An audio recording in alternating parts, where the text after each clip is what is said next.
কোষ হচ্ছে জীবদের গঠনগত মানে কার্যগত একক, যাকে বলছে কোষ। ধরুন একটা মানুষ, আমরা স্ট্রাকচারটা বডির তৈরি হলো, এবং সে বডির মধ্যে কি রয়েছে, লিভার রয়েছে, ফুসফুস রয়েছে, কিডনি রয়েছে, হার্ট।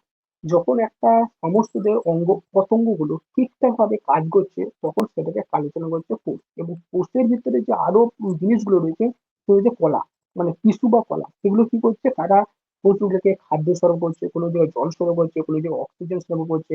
এই যে সমস্ত কিছু জিনিস সিস্টেমে চলছে, এই যে পুরো যে বাহন, সেই বাহন হচ্ছে কোষ। অর্থাৎ কোষই কিন্তু মেন হেড। আচ্ছা, তাহলে স্যার আমাদের মস্তিষ্ক কোষের নাম কি? মস্তিষ্কে কোষের নাম হচ্ছে আহ, এই মস্তিষ্কের আবরণকে হচ্ছে পেরিকার্ডিয়াম। কোষের নাম? পেরি না, মস্তিষ্কের যে আবরণ, মানে যেটা ঢাকা থাকছে, সেটা বলছে আবরণী আমি পেরি। জিজ্ঞেস আর করিনি, মস্তিষ্কের আবরণ। আমি মস্তিষ্কের কোষ জিজ্ঞেস করেছিলাম। ব্রেন সেল মস্তিষ্কের কোষ, কোষের নাম? ব্রেন সেল, স্যার এটাই এটা মনে পড়ছে না। আচ্ছা, আপনি বৃক্কের বলেন তো। বৃক্কের গঠনিক কার্যগত হচ্ছে নেফ্রন, এতে 10 লক্ষ হ্যাঁ, নেফ্রন থাকে। ঠিক, হ্যাঁ হ্যাঁ, এইটাই মস্তিষ্ক কোষে জিজ্ঞেস করেছি। বলেন উত্তর কি হবে? আপনি পারবেন, আমার বিশ্বাস। Meninges, meninges. না, মেনিনজাস মস্তিষ্কের পর্দা। কোষটার নাম কি? স্নায়ু কোষ। নাম নাম সেল। হ্যাঁ, নার্ভ সেল তো, স্নায়ু কোষ তো ওগুলোর নাম। মস্তিষ্কের গুলো স্নায়ু কোষ। নিউরন, নিউরন বলে। স্নায়ু কোষ যেটা কলা, কোষ কলা বলছেন, তার মধ্যে নিউরন বলে। মস্তিষ্কের কার্যগত একককে বলে নিউরন। আর বৃক্কের নিউরন, গঠনগত নিউরন, নিউরন। কার্যগত একক সেটা হচ্ছে আপনার নেফ্রন। ঠিক আছে, ঠিক আছে। বলতে পারলাম হুম, স্যার? হুম, ঠিক আছে, বলুন। বোঝাতে পারলাম আপনাকে জিনিসটা? হ্যাঁ, বেরিয়ে চলছে। আচ্ছা স্যার, 5E মডেলটা একটু বলেন না আমাকে, একটু শুনি। কি? 5E। 5E মডেল মানে হুম, কিসের ক্ষেত্রে বলতে চাইছি? আমি আমাদের প্রাইমারি সার্ভিসের ক্ষেত্রে বলছি। 5E মডেল আপনাদের বিএড ডিএড এ থাকবে। 5E model. হ্যাঁ, আপনি যখন ওই কোনো একটা বাচ্চাকে বা কোনো ক্লাসের বাচ্চাদের আপনি কোনো ক্লাস নেন না, তখন তো 5E মডেল ফলো করেন। এই 5E মডেলটা জানতে চাইছিলাম। 5E মডেল মানে হচ্ছে, যেটুকু আমি স্যার কনসেপ্টে বলছি, সেই কনসেপ্ট হচ্ছে মেনলি হচ্ছে শিক্ষক, শিক্ষার্থী, চক, ডাক্তার, এবং তার পাশাপাশি বোর্ড। এটা এটা কি বলতে চাইছেন, না আমি না আরো? না না না স্যার, না না না স্যার। তাহলে ওটা এখন বলে দেন, ওটা এমনিতে আচ্ছা, আমার আমি বলে দিচ্ছি। 5E মডেলটা আমি বললে আপনি বুঝতে পারবেন। এই যে পাঁচটা E, engage, explore, explain, elaborate, evaluate, এই যে আপনার টিচিং লার্নিং, যখন আপনি টিচিং করেন, ডেমো টিচিং করেন, তখন এগুলো তো ব্যবহার করেন স্টেপ বাই স্টেপ। ও, বুঝতে আবার পারলাম স্যার? বলবেন, আবার রিপিট করে লিখে নেন রিপিট দরকার করবেন নেই। একটু। এনগেজ, শিক্ষার্থীদের মনোযোগ আকর্ষণ। এক্সপ্লোর, হুম, নতুন ধারণা পর্যবেক্ষণ। স্যার আমরা আপনি একটা একটা বলুন, আমি ব্যাখ্যাটা আচ্ছা করি। ঠিক আপনি আছে, বলেন যে আচ্ছা লিখে লিখে নেন। লেখেন এনগেজ, ENGAG, এনগেজ। এনগেজ মানে আপনি বলতে চাইছেন যে শিক্ষার্থীকে শিক্ষার্থীদের তাদের মনটাকে কাজে আকর্ষণ এনগেজ করা। করে। হ্যাঁ হ্যাঁ হ্যাঁ, মনটাকে মানে আকর্ষণ করা, যাতে আপনি আপনি স্পিচটা দিতে পারেন আপনার লেসন প্ল্যানিং এ। বুঝতে পারলাম?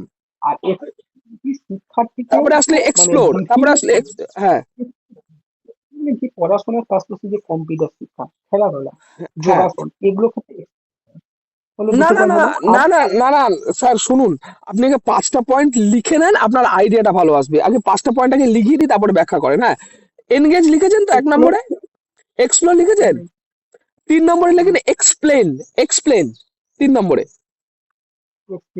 হুম, 4 নম্বরে লিখেন ইলাবোরেট, তারপরে 4 নম্বরে লিখুন ইলাবোরেট, ইলাবোরেট। এলাবোরেট, তারপরে আর 5 নম্বরে লিখুন মূল্যায়ন বা ইভ্যালুয়েশন। Evaluation, evaluation. ঠিক আছে, ঠিক আছে। এবার দেখেন, এবার ব্যাপারটা বুঝতে আচ্ছা, পারবেন। আপনারা যখন কোনো একটা ক্লাস নেন, তার মাইক্রো টিচিং বা ম্যাক্রো টিচিং থেকে, যেটাকে আমরা ডেমো টিচিং বলি, সেটা তো তৈরি করেন। সেই তৈরিকরণের এই যে এই পর্যায়গুলো থাকে, ঠিক আছে? ঠিক আছে, 5টা পয়েন্ট বলে 5টা পয়েন্টই আমি লিখে নিয়েছি। হ্যাঁ, ফাইভ, ওপরে লিখে রাখেন 5E মডেল, এটাকে বলে 5E মডেল। এটা কত সালে তৈরি হয়েছিল? এটা তো তৈরি হয়েছিল বলতে পারবো না, কিন্তু আমার কাছে ওই ইন্টারভিউ এর কোশ্চেন আছে, এই কোশ্চেন থেকে আমি আপনাকে জিজ্ঞেস করলাম। কত সাল তো স্যার লেখা নেই এখানে। এটা কে তৈরি করেছিল বা ধারণাটা এগুলো করেছিল? এগুলো একটা কাজ করবেন, এগুলো একটা কাজ করবেন, এটা আমিও বলতে পারবো না, আপনি একবার চ্যাট জিপিটি করে নেবেন। আমি আমি যখন পড়েছি, আমি 5E মডেল এইটুকুই পড়েছি। ঠিক আছে। ঠিক আছে, আমি আচ্ছা, নেক্সট প্রশ্ন করুন। হ্যাঁ, নোট করে নেবেন, হ্যাঁ। আচ্ছা স্যার, স্মার্ট ক্লাস কি স্যার? স্মার্ট ক্লাস কি স্যার? তো স্মার্ট ক্লাস মানে হচ্ছে যে বর্তমান শিক্ষা ব্যবস্থা আমরা চক ডাস্টার ব্যবহার করছি, কিন্তু বর্তমান শিক্ষা ব্যবস্থার যেভাবে এগুচ্ছে, মানে প্রত্যেকটা দেশ মানে ইউরোপিয়ান কান্ট্রি মানে ভারতবর্ষের পাশাপাশি America, Germany, Japan, Italy, Portugal, যেখানে আমরা ডিজিটাল বোর্ডে শিক্ষা দেওয়া হচ্ছে। এই ডিজিটাল বোর্ডে শিক্ষা দেওয়ার ফলে কি হচ্ছে, ছাত্ররা একই সঙ্গে সে দেখছে, শুনছে এবং জানতে পারছে। এর ফলে শিক্ষার্থীর সেই বিষয় সম্পর্কে সঠিক ধারণা তৈরি হচ্ছে। এবং স্মার্ট শিক্ষা মানে কি, ছাত্রকে হাতে কলমের পাশাপাশি তাকে প্রযুক্তি শিক্ষা করে তাকে আরো বেশি জিনিসটাকে সহজলভ্য করা, এবং ছাত্রদের শিক্ষার্থীর জ্ঞান বৃদ্ধি, দক্ষতা সমস্ত কিছু যখন বৃদ্ধি পাচ্ছে, তখন সেই প্রক্রিয়াটাকে আমরা স্মার্ট ক্লাসের অন্তর্ভুক্ত করতে পারি। স্যার, সহজলভ্য কথাটা ঠিক হবে, সুবিধা প্রদান করা বললে ঠিক হবে না? আমার একটু কথাটা কেমন ঠিক আছে, লাগলো এই জন্য বলছি। ঠিক আছে স্যার। সুবিধা প্রদান, হ্যাঁ, সুবিধা হ্যাঁ, প্রদান হ্যাঁ, করা। হ্যাঁ, হ্যাঁ, ভালো ভালো। এবার তাহলে স্যার আপনি এবার আমাকে একটু বলেন তো, ইন্টারঅ্যাক্টিভ প্যানেল কিভাবে কাজ করবেন? ইন্টারঅ্যাক্টিভ প্যানেলটা কি করে, বা আপনি সেখানে কিভাবে কাজ করবেন, এটা একটু বলবেন। ইন্টারঅ্যাক্টিভ প্যানেল, ইন্টারেক্টিভ পেলে মনে হয় কিসের ক্ষেত্রে বলতে, পড়াশোনার ক্ষেত্রে নাকি ওই, হচ্ছে হ্যাঁ হ্যাঁ, তাহলে আপনি স্যার আইসিটিটা বলেন তো, আইসিটি জানেন? আইসিটি সম্পর্কে, what is ICT? ICT, IT সিজের? ITC, I I sorry, ICT, ICT, এটা জানেন? আইসিটি আইসিটি, এটা কি? Information communication technology. একদম একদম, আমি এই ওখান থেকে ওইখান থেকে জিজ্ঞেস করছি। চ্যাপ্টারটা বর্তমানে হচ্ছে বিভিন্ন ধরনের যে কম্পিটিটিভ পরীক্ষা মানে স্টেট নেট পরীক্ষা, সেখানে এই আইসিটি চ্যাপ্টারটা বর্তমানে অন্তর্ভুক্ত করা হয়েছে। যেখানে আমরা দেখেছি যে কম্পিউটারের গঠন বা কম্পিউটার কি, কম্পিউটারের র্যাম কি, রম কি, হার্ডওয়্যার কি, সফটওয়্যার কি, কবে সালে তৈরি হয়েছিল, এবং এই সিস্টেমটা কি কাজ করছে, এই সমস্ত কিছু হচ্ছে সেই চ্যাপ্টারের মধ্যে অন্তর্ভুক্ত করা হয়েছে। এবং ইনফরমেশন কমিউনিকেশন টেকনোলজি বর্তমানে যেমন স্যাটেলাইট বা ধরুন কোনো একটা ইন্টারনেট, এই সমস্ত কিছু কি হচ্ছে যে আইসিটির মধ্যে অন্তর্ভুক্ত করেছে। এবং আইসিটির মাধ্যমে ধরুন কোনো একটা জায়গায়, ধরুন বাস করছি, ধরুন কলকাতাতে, কলকাতা থেকে আমি ধরুন ভর্তি হয়েছি ধরুন হাওড়া ইউনিভার্সিটি, চান্স পেয়ে গেছে ধরুন, আমি সাপোজ ধরে নিচ্ছি, সেক্ষেত্রে ধরুন আমি হাওড়াতে যেতে পারছি না, মানে কোনো একটা কারণে ফ্যামিলি মিটারও বা কোনো কারণে যেতে পারছি না। সেক্ষেত্রে কি হলো, আমাকে অনলাইনের মধ্যে বা ব্লিন্ডের নেটওয়ার্কের মধ্যে আমার কি হলো, কমিউনিকেশনের মধ্যে আমি ডাইরেক্ট সেই জায়গায় ক্লাস করতে পারলাম। এই যে সিস্টেমটা, এটা হচ্ছে ইনফরমেশন কমিউনিকেশন টেকনোলজি। এই ক্ষেত্রে আমরা বাহ, অনেক ধরনের নেটওয়ার্ক পাই। বাহ, বাহ, ভালো লাগলো। তাহলে স্যার এই ইন্টারঅ্যাক্টিভ প্যানেলটা একটু বলে দেন।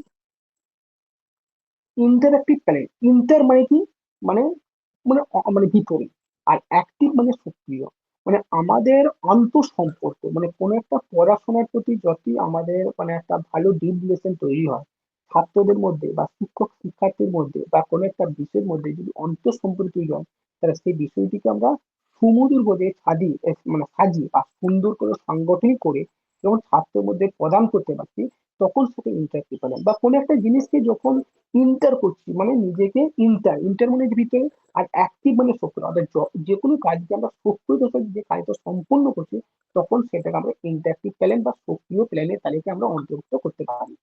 আচ্ছা স্যার, বুঝলাম, কিন্তু স্যার এটা ওভার কনফিডেন্সে ভুল হয়ে গেল স্যার। ইন্টারঅ্যাক্টিভ প্যানেল মানে হচ্ছে বাচ্চাদের সামনে যে টিভিটা লাগানো থাকে ওইটা, বুঝতে পারলাম? ও ঠিক আছে, ঠিক আছে, বুঝতে পেরেছেন? ঠিক যে আছে। টিভিটা লাগানো থাকে না, যে ইন্টারঅ্যাক্টিভ প্যানেল মানে হুম, স্যাররা গিয়ে যেটার মধ্যে গিয়ে পড়ায়, ওই টিভিটা বা ডিসপ্লেটা বা প্যানেলটা, ওইটা, বুঝতে পেরেছি স্যার? হুম। অর্থাৎ আমি উত্তরটা বলছি, অর্থাৎ ব্ল্যাকবোর্ড, ব্ল্যাকবোর্ড আপনাদের যে বর্তমানে ব্ল্যাকবোর্ড হচ্ছে ইন্টারঅ্যাক্টিভ প্যানেল, আপনাদের ব্ল্যাকবোর্ড হচ্ছে ইন্টারঅ্যাক্টিভ প্যানেল। আমি বিষয়টা আমি বুঝিয়ে দিচ্ছি। আপনি বলেন ব্ল্যাকবোর্ড, আমি একটা স্কুলে শিক্ষকতা করছি, সেই স্কুলে ধরুন টোটাল 50 জন মানে শিক্ষার্থী আছে বা বিদ্যার্থী হ্যাঁ, আছে, হ্যাঁ, সেখানে যে আমি ছাত্রদের আমি কোনো একটা বিষয় পড়াচ্ছি, ধরুন ম্যাথামেটিক্স পড়াচ্ছি বা ফিজিক্স পড়াচ্ছি বা বাংলা করে ইতিহাস পড়াচ্ছি, যখন ছাত্ররা সমন্বিত চোখ সমন্বিত হয়ে মানে একই দৃষ্টিতে যখন তারা ব্ল্যাকবোর্ড এর বাংলা মানে হচ্ছে কৃষ্ণফলকের দিকে তাকিয়ে সেই জিনিসটি দেখছে, শুনছে, জানছে এবং সেটার সাথে ইন্টারেক্ট করতে পারছে, আমার বিষয়ের সাথে সে লিঙ্কেজ করতে পারছে, সম্পর্ক তৈরি করতে পারে, এবং এর ফলে যে শিক্ষাটা তাদেরকে প্রদান করা হচ্ছে সেটা হচ্ছে ইন্টারসিভ প্যানেল। পরিষ্কার তো? না স্যার, উত্তরটা স্যার তাহলে একটা জিনিস না, উত্তরটা তো ওটা না স্যার। ইন্টারেক্টিভ প্যানেল হচ্ছে আপনি যে মানে যার মধ্যে গিয়ে এখন লিখবেন, বর্তমানে এখন আর ব্ল্যাকবোর্ড তো নেই আপনার সামনে, ব্ল্যাকবোর্ড পড়বে না, চক ডাস্টার নেই এখন, আপনার হাতে একটা তাহলে পেন থাকবে, ওই পেন তাহলে দিয়ে তো ওই সেক্ষেত্রে ওই ওই প্যানেলটাকে ইন্টারেক্টিভ প্যানেল বলে। তাহলে ডিজিটাল বোর্ডে যেটা হবে, ডিজিটাল হ্যাঁ, বোর্ডে যেটা হবে, ওইটা ডিজিটাল আপনি আপনি বোর্ডের সাথে আপনি যেটা আপনি ইন্টারেক্ট করছে। আরে আপনি ডিজিটাল বোর্ড বললেও হতো, কিন্তু আপনি অন্য কিছু বোঝালেন। হুম, বুঝতে পেরেছি স্যার। ঠিক আছে, ডিজিটাল বোর্ডের ডিজিটাল বোর্ডটাকে ডিজিটাল প্যানেল বোর্ডের বলে, সাথে ইন্টারেক্টিভ প্যান সাথে না ওইটাকেই, ঠিক আছে একটা নামই, যেটার নামই ডিজিটাল প্যানেল ওটার নামই স্মার্ট টিভি, ওটার নামই ইন্টারেক্টিভ প্যানেল, ওটার নামই আইএসপি। ও ঠিক আছে ঠিক আছে ঠিক ঠিক আছে, আছে, আমার আপনি মনে হয়েছিল চলে এই এসেছিল। পুরোপুরি মানে উল্টো পাল্টা হয়ে গেল, বুঝতে পেরেছেন জিনিসটা? হুম, আচ্ছা স্যার, আমাকে একটু দীক্ষা পোর্টাল, এই পোর্টালটা সম্পর্কে একটু বলেন না। কি প্রথম? দীক্ষা পোর্টাল, DIKSH, দীক্ষা পোর্টাল, আইসিটি থেকেই কোশ্চেন করছি। শিক্ষা পোর্টালটা যেটা হচ্ছে শিক্ষা সমন্বিত পোর্টাল, যেখানে আচ্ছা অনলাইনের মাধ্যমে ছাত্রদেরকে বই মানে পুস্তক, তার পাশাপাশি বিভিন্ন ধরনের স্টাডি মেটেরিয়াল বা শিক্ষা সম্পর্ক তথ্য পরিবেশন করা হয়, সেটা হচ্ছে দীক্ষা প্যাটার্ন। আচ্ছা, তাহলে স্যার বাংলা শিক্ষা পোর্টালটা কি কাজে লাগে? বাংলা শিক্ষা বলতে বলতে বাংলা শিক্ষা পোর্টাল বলে একটা সাইট আছে, একটা ওয়েবসাইট আছে, বাংলা শিক্ষা পোর্টাল ওটার নাম। ওটা স্যার সম্পর্কে এই মুহূর্তে আমার দেখা হয়নি বা জানা হয়নি। আচ্ছা ঠিক আছে, পরে জেনে নেবেন, ঠিক আছে, আমাদের স্টাডি মেটেরিয়াল দেওয়া আছে, হ্যাঁ। হুম, হুম। আচ্ছা স্যার, ইউডাইসটা কি জানেন? ইউডাইস নামটা শুনেছেন কখনো? ইউ ডাইস না, শুনিনি হ্যাঁ। স্যার। আচ্ছা, এমডিএমটা কি sir? MDM, M M D M হ্যাঁ এমডিএম, এম